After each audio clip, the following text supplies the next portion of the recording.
We're talking about when things don't work, because sometimes they don't. Do you know that Dr. Seuss book, Oh, the Places You'll Go? Yes. and I love that they go, oh, the places you go, and you'll hit the high heights, and you'll be loved by everybody, except when you don't, because sometimes you won't, right? Yeah, exactly. And a lot of times things work, and it's easy, but sometimes it's not going to be. Yeah, and also sometimes things can be working for a while, and then all of a sudden they're not working, and you don't know why. Yes. And Shannon and I were just talking in the break about me and my sore back. And prior to me going to Ireland, I had got a new desk. Like over the last year, I got a new desk and a new chair, and I had back pain and figured out it was my desk eventually, and like got a new desk and all that, and everything was great. And then I came back from Ireland, and all of a sudden the pain's back, and I was, I couldn't figure out, well, I was thinking, why is this not, what's going on? And I knew, first of all, I had to think about, well, what has changed? And that's what you should be thinking about when something suddenly isn't working. What is different? And so for me, they were environmental things that were going on. I was thinking, right, well, I changed offices, so I have a different desk and a different chair, but also I had lent my car to someone when I was away, and she's smaller than me, so she quite probably had changed the seat position.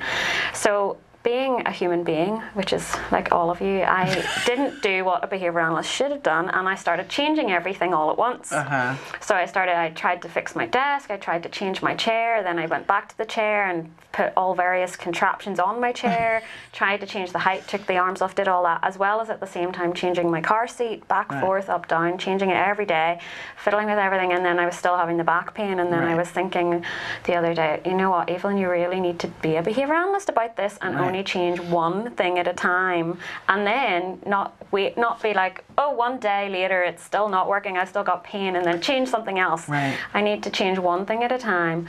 I need to leave it for a week and see if it helps. If it doesn't, then I can change one other thing. Leave it for a week and see if it helps. And also I need to be taking data on whether my back's hurting and how much it's hurting each day to see whether there is a change. And I didn't do any of those things to start with. I just went crazy and panicked and started changing everything up and changing it every day.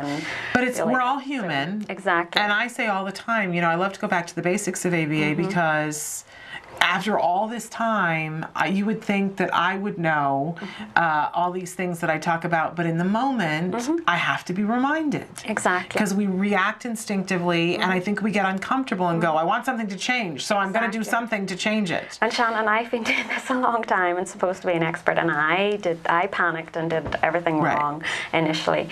So you're not alone in that. Well, I think it's good for all of us to know it and say, okay, that's our go-to, but we don't have to. And if our end goal is the results, when we catch ourselves at some point doing these things, we can go, oh, okay, let's back it up. And it's not like the opportunity is gone. It's not like you can't do that now. Take the data on it and arrange one thing at a time. And I think, that's one of the wonderful things. I used to teach in the classroom, and one of the things that people would frequently, we would remind ourselves and remind each other, is that every week there's a new Monday. And you can start something new every single Monday. So something wasn't working last week. There's always that opportunity. It's not like, oh, darn, we missed it. It's over. We're never going to be able to teach tying shoes now. It isn't like that. We can tweak things, but sometimes it's just a small thing that has to be tweaked. Yeah, absolutely. Sometimes you can. So even with my back example, I may find once I start doing this properly that there's just one thing that needs to be changed. And so with our kids as well, sometimes it's just a small thing. Like, for example, what we talked about before, maybe you just are expecting too much. And and that could mean that you need to break things down, or perhaps you're trying to target the skill in kind of an unrealistic expectation. With an unrealistic expectation in terms of the environment. Maybe your kid is 2 and it's just not realistically, and they have certain deficits, and it's not realistic to expect them to be able to learn how to sit quietly when you're in a doctor's room for like 3 hours and there's like other kids and people screaming. It's just not going to happen. And you're maybe distracted by your other kid and you can't like prompt or do all the things you need to do. So just really looking at what you're expecting of your child and whether that's realistic. And then maybe you need to just knock it down a notch. And then also perhaps you're not providing enough help. Perhaps you're not modeling the behavior or prompting your child enough. Maybe they need a little bit more help to be successful. And then they need more reinforcement. So it's really important to make sure as well that you're presenting enough opportunities for your child to get rewarded. If you're only practicing this skill once a day, then it's going to be a lot harder for them to learn it than if you're practicing it multiple times a day. And if you're providing enough prompting and reinforcement, then they're going to learn a lot faster than if they're struggling around just once a day and you're not getting any help. Does that make sense? It totally makes sense. And then making sure, like, little things like, well, is what you're rewarding, is what you're using as a reward actually motivating your kid? We can often fall into a pattern with rewards and just assuming that, oh, the kid liked this at the start, this is going to remain to be the reward for the whole thing, or it's going to be reinforcing throughout the whole teaching procedure or behavior management procedure. And kids' motivation, like our own, changes all the time, and sometimes we really want things and sometimes we want them less, and sometimes we want this thing for a week and then next week our reinforcement changes, or even on an hourly basis. So it's very important to just do assessments every day. Maybe have like a bank of things that your kid can choose from, and maybe have them choose before you start working on the skill, so you know it's motivating to them.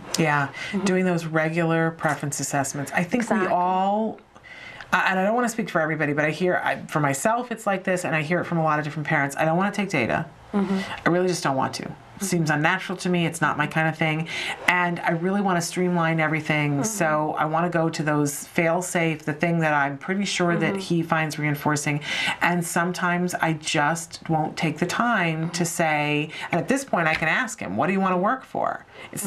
It would take a second. And when I do, I'm frequently surprised that he'll say something, and I would have picked something completely different if I was just in the business of assuming, which I do from time to time.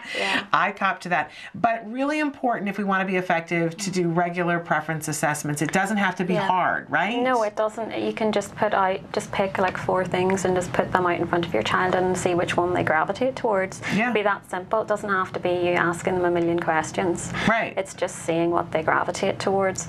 And I think as well with the reinforcers, remember that like free access, it kind of decreases the motivation. So if I'm motivated for chocolate cake and someone wants me to work on a paper, something, a really hard thing, and they say they're going to buy me a piece of chocolate cake, if I have access to chocolate cake right before already, I'll be like, I don't care, I've already had my piece of chocolate cake.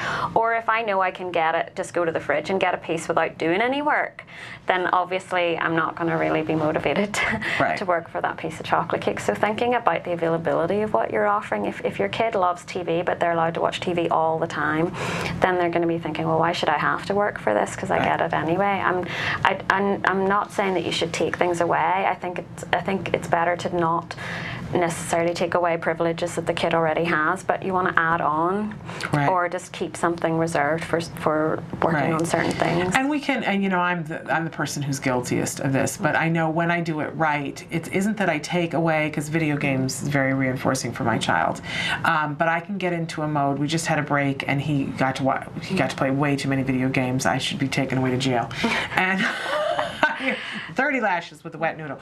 And I caught myself like on the Wednesday and was like, oh, I'm allowed. And instead of saying, well, we're just not going to play video games today, what I did was found a bunch of other things to do and didn't mention it to him. So that a couple of days went by, and then it occurred to him, and he was like, I haven't had any time to play video games. I was like, wow, we just have been so busy.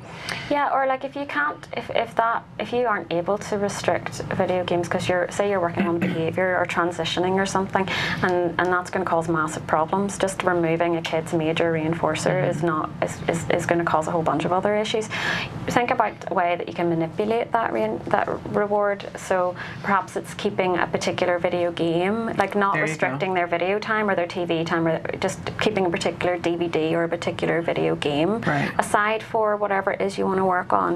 That can be very effective. So you're not creating massive problems for yourself. Right. But again, we don't want to tell the child, oh, we're keeping this one over here so that you're working for it. You just make it unavailable. Yeah, you just no big discussion. And it comes out for special occasions, but it doesn't have to be a thing to be talked about. Right, because your reinforcers need to be doable. There's no point, you've got to pick something that's not going to cause you massive problems and is easy to administer. That's the other thing. Make sure that what you're offering is easy for you to give them, and that you can provide it immediately, that your kid does whatever it is you want them to do. So it's not going to be very effective if you ask your kid to tie their shoes and then you're like, yay, brilliant job, and then you run off and you're rummaging around looking for whatever it is, and in the meantime the kid's like throwing things on the floor and like ran around, done laps around on the sofa or whatever, and then you come back and give them a video game because you basically just reinforced all those other things. Right. So it's got to be easy to administer and that you can give it to them right away. So be ready. Yeah, be ready.